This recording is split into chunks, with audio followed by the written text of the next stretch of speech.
So why do you call the show Disabled But? Easy. I am disabled, but your boy is so damn grateful that he is bringing these awesome interviews to you and letting you know all the ways you can still be better. Nigga flies, me ain't a nigga cold as me, ain't another nigga got a swag quite like. But hold up, that's the way I feel. But hold up, but that's the way I feel. Yo, swinging and banging on the ones and twos. Allow me to reintroduce myself to you. I am Kendrick Avantra, Agent of Gratitude, and you are rocking with me as I do my last student interview of 2021. Allow me to introduce Army Specialist Jason Westbrook. What is going on, bro?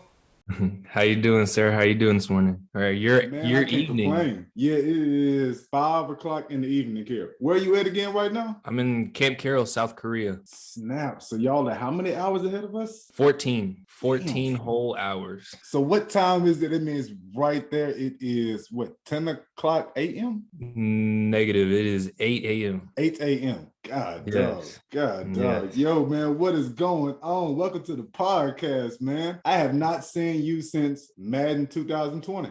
Oh yeah. And we know that was a rough time for me, but Yo, it was a rough time. I think you made it 2 whole seasons with us. I was getting smashed on in 19, and then I came back 20, and as soon as I beat my brother, I was out. I was out the game. I had to go on and quit the whole thing. Yeah, it was rough. But no, I've been really good. Just working, trying to strive to be better, day in and day out. And not really, doing too much, just being me. That's about it. Yo, man, what do you actually do? You know what? Before we even get there, because I got a bunch of questions for you. You are the first student I've interviewed who actually joined the military. I had aspirations of joining the military, but I knew I wouldn't cut out. I knew damn well I wasn't going to make it. I had a couple of uncles who were in there, got a few cousins who were in there. What did you always know you wanted to be in the military? What was it? What was it that made you want to join? So the military has always been something interesting to me. I've always grown up like listening or watching movies of, just military, stuff like that, like American Sniper, Black Hawk Down, all those type of movies, you know what I'm saying? I grew up admiring stuff like that, but I didn't actually know I'd actually, be joining the military until, high school came and I graduated high school and, college really wasn't a thing for me. I didn't want to join college at all. I didn't want to do school at all. So it came down to me trying to, having to make a choice, and, we got to move forward somehow. And I couldn't, stay living with my parents or anything like that. I had to move and do something. And so that's where the Army came. Or I originally wanted to join the Navy, but they had their requirements they're a lot more specific on what they want. So the Army was right around the corner. Like they were right across the hallway. They were like, "Hey, you wanna come in and join us?" And they had the job I wanted to, which is 91 Bravo wheeled vehicle mechanic. And so that's what I wanted to do. And it runs in the family, and, we're good. We're more mechanically inclined. Okay, and wait, stop. What is 91 Bravo? Because you said this slick. I can tell that's, I got to slow you down on that one. Okay. It's wheeled vehicle mechanic. So what we do is basically we work on vehicles in the Army. Anything with wheels? Anything with wheels, nothing tracked. So wheels, yes, we make sure it's up. So basically y'all can mess with anything. Y'all can mess with anything on almost anything vehicular except for tanks then. If it's got wheels, then y'all can grind and work on it. Correct. Okay. Cool. Yeah.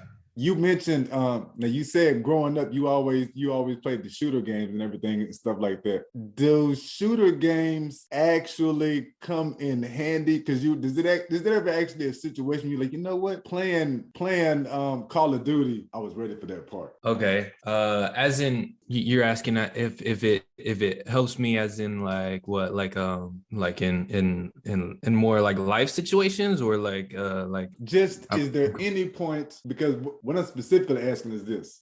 Whenever people play, like whenever my son plays Right. Call of Duty and he and his partners, and whenever I'm always hearing people talk about, they always swear that because they so cold on Call of Duty, that they could really be some super cold, you know, anything. So Yeah. my specific question is there at any point, maybe there was some type of training y'all did where y'all used joysticks? Is there anything ever where you could say, you know what, maybe that one time I was in the bathroom when I was playing the video game, it helped out, but no other time it really helped out? I just want to squash that from everybody who thinks that because they're good at Call of Duty, they're gonna run out there and do something for real. Oh yeah. Call of Duty is a lot different than real life. Trust me. Holding the rifle definitely takes some getting used to. It's not just, you're not just switching weapons all the time. You're not doing that. You're not just carrying a missile launcher. Like, it's really different. I mean, you know, from the rifle to, you know, going to the range, you know, you do, you know, sleeping outside. You don't ever, it's stuff that you don't see behind the scenes, you know, that really takes a toll on your body, other than just, you know, you just playing Call of Duty. I mean, you may think, you know, what's really what's up, but it's a lot different. Trust me.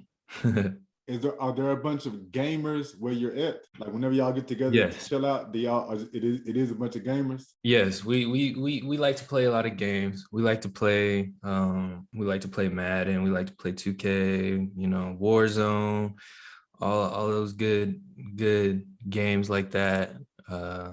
And yeah, it's something cool that we can, you know, do to unwind, you know, from work, and it gets our mind off of things, you know. Were any of your squad mate as serious about Madden as it was when you joined my Madden league? Were any of them, as it did get that bad? Yes, it did get that bad, but we never did a league like that. We would we would have like our Friday night bets and stuff like that. We would like, you know, have our weekend bets and all of that like that. It'll get really, you know, nasty and competitive in there. But yeah, that was the first time I actually did a league like that. Like I didn't think it'll be that real. Like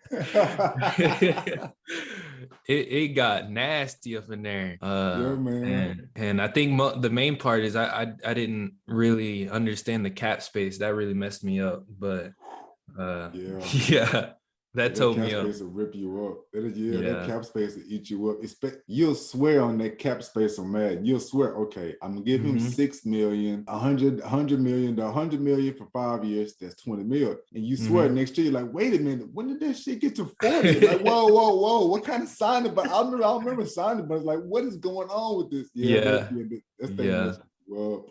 Yeah, this is you up. All of a sudden, that last year I was playing, I had the Washington team. So I had a super cold D-line because Chase Young was a rookie and everything. I was in the NFL, I was in the NFC East, and I was learning how to do some scheming kind of thing, you know, to kind of goose the computer and get a whole bunch of yards and everything with like certain plays. And then I would chill out, make sure I win. Right. So I'm doing that, and I had a running back. The guy, I forgot his name. We did the draft class. In my first little draft, I got a running back in like the 4th or 5th round. He was actually a wide receiver. He's 5'9", 5 foot, and I moved him from wide receiver and made him like my little third down slot kind of running back. Changed the pace cap. Dude, he ran for 1,000. He caught 1,000. His second year, he held out and wanted like double digits per year. Man, that messed me up. And my brother this is to get for cheating. I wouldn't. Whatever, man. How do you get 1,000 yards rushing and passing? He wouldn't be a real running back. Blah blah blah. I'm like, yeah. I would try my Yeah. best to keep all my numbers right under Oh. whatever he sets for cheating. I would never get called out. Man, that was my thinking, because I got beat down that first year you joined, 2019. Oh, I was struggling. I think I had the Tennessee Titans maybe, and I got beat down. So I think maybe a year 3 or 4 I had to go and just quit. I just quit, and I waited a whole year, maybe a year and a half, and I came back with another team, and then I was a little bit better. I'm Kendrick Avant, your agent of gratitude, exemplifying how gratitude glows your perspective and makes you a better person and parent. For 20 years, I've taught young people to put mindset over bullshit. And now for $99, you receive a 7-day crash course in these tools, access to my private Facebook group, and you leave a better person. Schedule me now for a no-charge consultation at allthingsonelove.com. When I came in that last year with the Redskins, the little cheesy cheating-like plays that worked, that I found out the last year of 19 worked in the last year lower than 20. So when I came out the Redskins, I knew what I was doing. I'm like, okay, the D line is already cold. All I gotta do is take a bunch of rookies at the offensive position. Right. Boom. And what messed me up was the first year, I think I went like 2-14. But I was losing on purpose. I would get all those yards and everything, but I would make sure that the computer was always beating me like 7 points, 3 points. You're so close, bro. Don't quit. I was like, quit. I knew what I was doing. I was losing on purpose because I'm needing to get a bunch of stuff. The end of the year came. I had all these rookies and first year player with the Redskins, and now the second, I'm like, oh, blowing up. I beat my brother for the first time in years. I think when I quit, I was maybe 7-1, 8-1, and that's when my homeboy had joined. I think his real name is we call him Bubba, but on the video game he played with the Jets, and he talks a bunch of shit. Oh man, he's been like that since we were in elementary school. He's been talking shit about the Jets. Oh my God. He's 59. He's still talking shit about it. It means in our lifetime, we have never seen the Jets really be good. Right. He has never stopped talking shit about the Jets. Every year since we were kids, Madden and Jets. That was something else. That was something else. It was at one point, because I had told a couple of them knew you were a former student of mine, so they were afraid to cuss and say anything, because they kept saying, yo, man, it's a kid on here. Like, yo, that's a grown-ass man. So we're in the Army doing real shit. Yeah, he was a kid in 7th grade, but yeah, that's a grown-ass man now. Whatever the hell we say, he is down with it. He's like, yo, he get it. So yeah, that was and you're the only former student who's ever joined one of my Madden leagues. I played a bunch of people online and different type of stuff. I did Destiny. I was huge on Destiny. Oh man, I was huge on Destiny. I mean, buying all the add-ons every time something comes out for a new gun. I'm doing that. Playing for 13 hours just to get a knife. I mean, I'm doing all this stuff on Destiny. I played with a bunch of students on Destiny, but Madden too close to the heart, bro. I couldn't let anybody in. Man. I remember talking trash to y'all way back in middle school, talking trash. Dave, ain't no way you're that good. Bro, oh, it's so real, man. Like, yo, man, I don't think you understand, man. We wreck on boys, kids, and everything. It was I remember all them days. You talking about the O and all the back with Keyshawn and them. Who else was in that class? Do not say names. Okay, all right, but that was a year. I'm not gonna lie. You really, knew how to teach us. It was just always entertaining. It was always entertaining. I know that it was always entertaining from the Avant Bucks, or the Goat Bucks. I think that's what it was. Avant Bucks, man. A bunch of students called me the Goat, and I promise I didn't start that. It was some students in Channel View started that up. Okay. Students in Channel View started, because I told you before I got arrested in the class period before, and that's not what it started up in Channel View. Channel View, it was a bunch of mess went down in Channel View, and that's when the Goat started. And then when I came to yours, I've been at your school maybe a year or two, and as a particular student, there was I don't know how big of a thing they were. There was a game. They were super hardcore, man. They were doing a bunch of ridiculous stuff. I forgot what y'all called them. But either way, one of them said, "Hey, my cousin knew you in Channelview, and he said they called you the GOAT because of blah blah blah." Right. And that's how the people at Channelview heard. That's how the people at your school heard about it, and it went just like that. Man, how many countries have you been to now? So I've been to, well, in the military only two is US and South Korea, but I visited 3 more with my family, which was Belize, Cozumel, and Costa Maya. Yeah, beautiful places. Yeah. It was a wonderful time. It was awesome. It was definitely, you know, a time to remember. We went zip lining. We did a lot of fun things. It was on a cruise actually back in 2019, December, Christmas time, you know. So damn it, I think I was in Belize in 2019. Really? Yeah, I think I was. I was in Belize in 2019. Wow. I sure was. I was in Belize that summer. It was hot as hell. We did the Airbnb. Okay. That's cool. But yeah, I've been to those places. Definitely South Korea is definitely was a culture shock to me because, you know, it took at least half the year to get used to what's going on here in Korea. But you know, after all of that, but it's actually really fun though. It's actually a blast, like going out and trying new food and experiencing the nightlife, and you know, and then just, you know, just exploring period is just a blast. The Korean people are very blunt. They'll be very blunt with you, but they're very kind. They're very kind though, but they are, you know, they're not afraid to like tell you, you know, you doing something wrong, you know, like stuff like that. Yeah. I have a brother who did the Teach America. He went to South Korea. He went to South Korea, Australia. There was another. He went to maybe another few, but he always said South Korea was his favorite one that he went to. I said, better more than Australia. And he's looked at me, yo, South Korea. Just understand, man. South Korea, it was rocking. He's now he's back in Houston, wife and kids, the whole nine. But he he says, yeah, man, if we can go anywhere else, I would snatch him up. We would all go straight back to South Korea, rock out and straight chill. I would go to Ecuador myself. I've learned a lot with that traveling, man. That traveling lets you know how, as you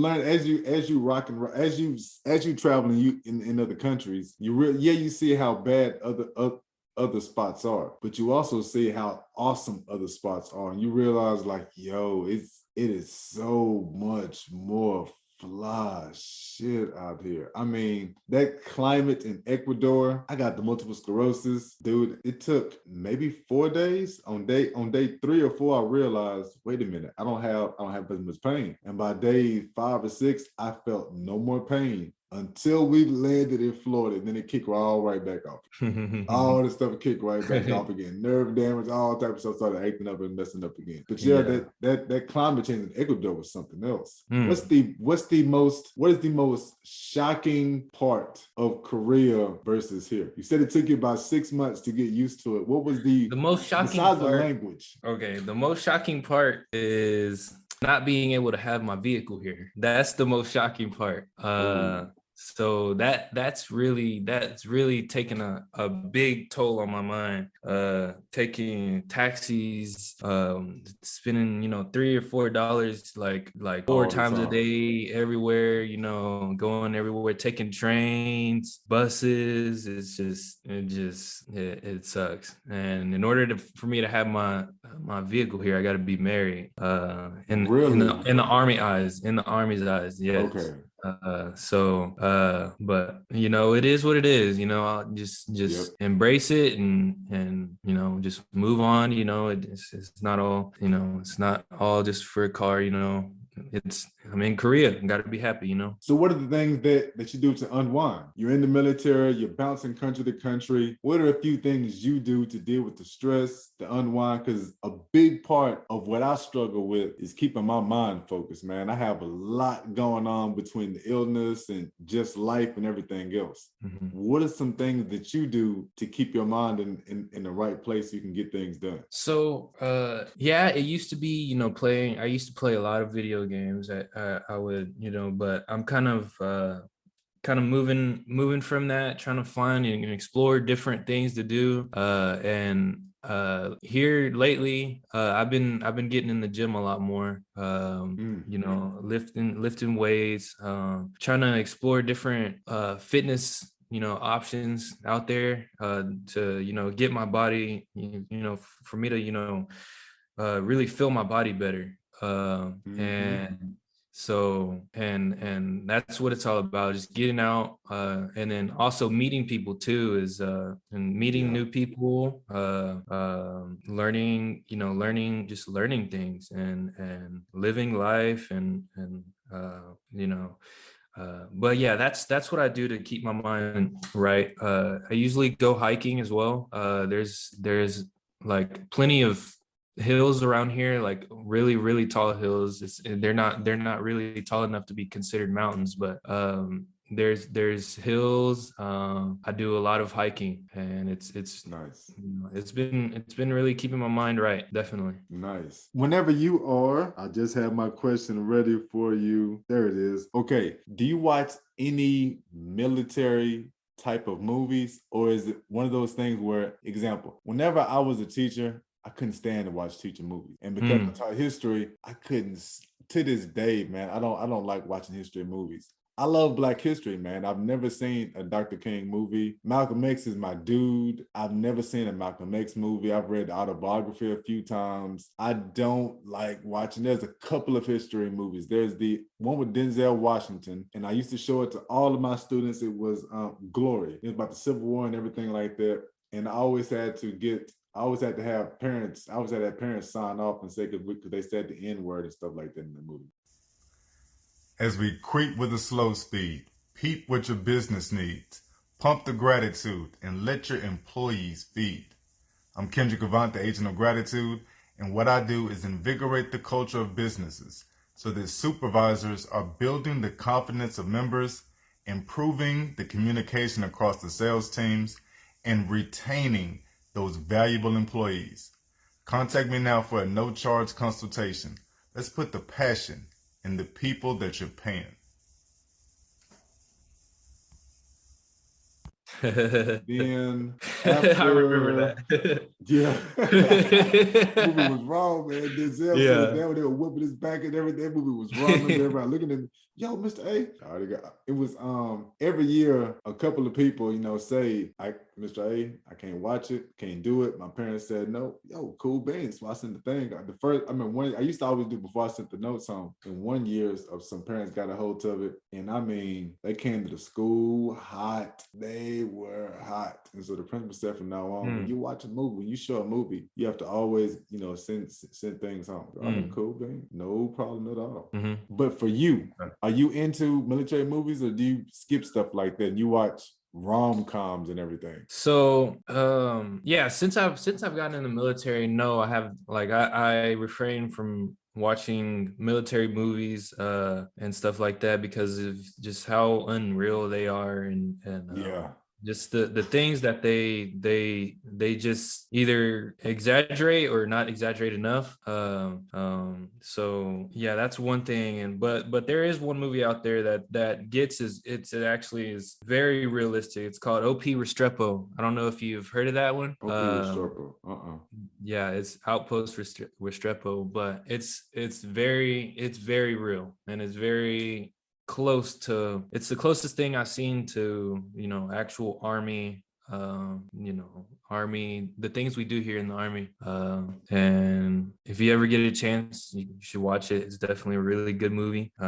But yeah, but that's the closest movie that gets to the army. And I don't really watch anything else like that because it just throws me off, kind of gets me irritated, you know. Yeah, But I can dig that. yeah, but other than that, that's about it. Have you gotten into any cooking? The cooking that's there. Have you started doing any of that in your cooking? Yeah, I actually started doing some cooking myself here. It's actually, you know, actually been the first time I actually get some hands-on, you know, and do some cooking. I cook you know, some ribeye here and there. How you doing that ribeye, man? Come on. Oh, You just medium. can't I'm slide doing. in ribeye. Like, come on, man. Give it to us. How you doing the ribeye? I'm doing it. I'm doing it pretty well. I'm doing it pretty well. I mean, I, you What do know, you season it with? I season it with garlic and herb. I put salt and pepper on there, obviously, and then I put a little garlic powder, and then what else? And then I just lather it a little bit with a little bit of butter, and you know, just cook it like that, medium rare, and it's pretty good. It's pretty good. I usually cook it with some asparagus, and then Okay, I was gonna ask you. You know, I was gonna ask you that next. Where you going mashed with your potatoes. veggies on that? Yeah, mashed potatoes. You know, yeah, Has pretty being much. out there changed the way that you eat, or are you still able to pretty much eat the way you ate here? No, I think it definitely changed the way I eat out here. Being out here like made me, you know, focus more on, you know, how I do things, and because, you know, there's nobody really around me, so, you know, it's made me, you know, hone in on myself and see how, like, you know, the things that I eat and how that makes me feel, you know, like how things different, you know, foods make me feel. And definitely, like, if I come back to the States, I think I'd definitely be eating a little differently, because Korea like really changed my mind on some certain foods, like I can imagine. noodles and all that stuff like that. But I bet it did. Golly, yeah, yeah, you over there deep in it. yeah, Deep in it. yeah. What are your plans after the military? So after the military, I plan on getting into trade school and doing HVAC. And Oh, okay. yeah, I want to do HVAC, and because that's steady going up. Yep. That's a really nice job to have. I like to, you know, I like to work on things. The reason why I don't want to do diesel mechanic is because it just seems like a very more up tempo job that I just don't, you know, like I have the energy for it, but I feel like in the army here, like with our work that we have here is kind of it's kind of taking that out of me, you know. So I feel I like I dig need it. just a little more relaxed job, going out, just servicing generators, you know, fixing heaters, fixing ACs, things like that, just getting called on my own job, you know. Yeah. Yeah, I want to do that, and then eventually grow into my own business, doing HVAC. So My neighbor yeah. does HVAC. He says, for him to pull up in your driveway, he's charging 150. 150. He said before he even just to pull up in the driveway. I said, God, how do they pay? He said, man, they pay before I leave the house. Before I leave the house, for me to come look at your shit, you got to put in 150. Then I tell you what's wrong when I look at it, and I'll take 150 out, whatever the hell is wrong with it. But he said, in order for Wow. me to even get up and leave the bed, 150. Wow. Golly, That's jeez. nice. That's a really good. That's good. That's really good. Yeah, yeah, yeah. And you asked me, yo, Mr. Ace, what were y'all talking about to even have that talk? Our house was a lightning strike hit the backyard of our house. Man, Really? it blew out the AC. It blew out both the batteries in the cars in the front yard. It blew out a whole bunch of lights inside the house. I was at work on the computer, blew that out, blew out like two of the kids' laptops, blew out a whole bunch of stuff, man, blew things out. And the neighbor was like, yo, and for the first 3 or 4 days, the house would not go above 60 degrees heat. So it was freezing cold and it was fucked up. It was freezing cold. And this is before that freeze hit us. And I think it was March, April, that Houston freeze hit us. So it was cold as hell. It's always 60 degrees in the house. And at some point, it finally went all the way out. So on day 3, it broke to where it went from always under 60 to where, man, it was all the way broken. The house was always at 85 plus. And then the kids are always talking and arguing and fussing about, it's hot in here, ain't it? And I'm looking at them like, yo, I'm in a wheelchair. I don't want to hear any of y'all yapping and talking. The neighbor slid over me like, yeah, man, normally I charge $150 to pull up and blah, blah, blah. He fixed us all up. He did a whole bunch of stuff, man. And he charged me like $100. And all he did was charge me for the motherboard to put into the AC. But yeah, right. So I know that would have been a crazy amount because I've had the AC missing before and I've had to pay like $500-600 for them to come fix the outside vent, you know, the one that makes that spinning noise on the outside. Okay. They came and fixed that when it was like $400 or $500. The guy told me then, yeah, wow, this is just a Band-Aid, dude. You really want to fix it, you got to put in the whole new one. That's like $3,000 or $4,000. Band-Aid on it. You're gonna pay that $500.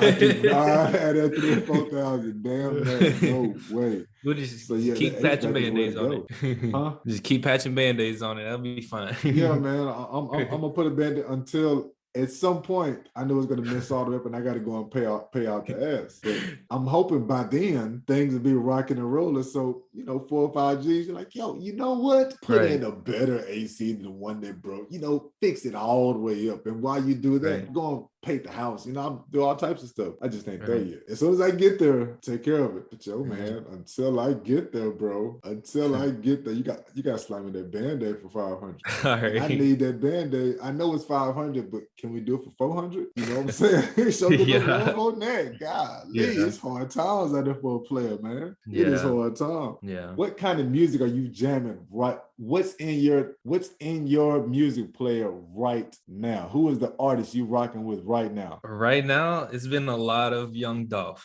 Really? Yes, Key Glock. Yeah, it's been them. It just gets me pumped, and it gets me pumped for work. Just the things they rap about. And you got to be in the mood for Young Dolph. Yeah. You got to be in the mood for Young Dolph. Yeah, you got to be.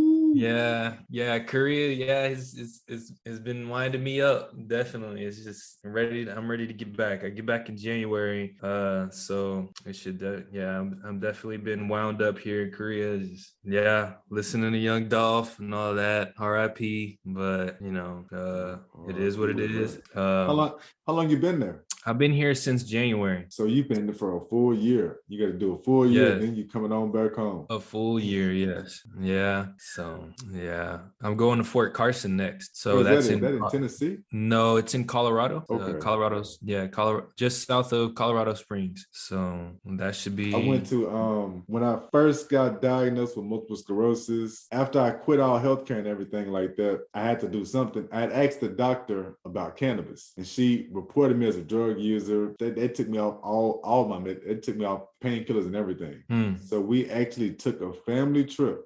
Took the whole kids, the whole 9, to Colorado Springs so I could learn about what the hell is the real deal with medical cannabis. Because I've been smoking cannabis for, I don't know, I've been smoking cannabis, I want to say damn near my whole life. But I know it wasn't my whole life because I had to been a kid at some point and shit like that. So either way, we went to cannabis, man, took the whole family. We had such a good time. We had cousins that came up there and flipped up there. The end, like my mother and father-in-law slipped there for a little while to Colorado Springs. Like I learned a whole lot about and I've been doing it ever since. We went there for a Christmas trip. At one point, the kids asked us, "Hey, why don't we have it? What happened to all our Christmas toys, Daddy?" This is your Christmas toy. You are in snow in Colorado. What are you talking about?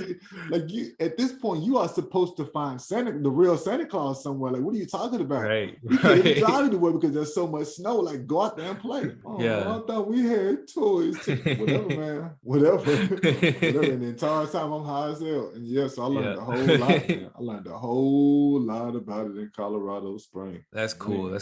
That's cool. Huh. Okay. That was it. But yo, man, cool. I'm going to get ready to let you go. Before I let you go, the last question I always ask my interviewees: Jason, not what are you grateful for? Why are you grateful? Tell me something that you're grateful for, somebody you're grateful for, and then explain why. The whole power is why. What you got? I'm grateful for my health. That's what's one. up. That's the first thing. I'm grateful for my health, and my health because without my health, I wouldn't be able to have my job. I wouldn't be able to think the way I think with the job that I have. And with that, I mean, I'd like to thank God. And I'm grateful for God, and then that's without God, I wouldn't be anything. And that's about it.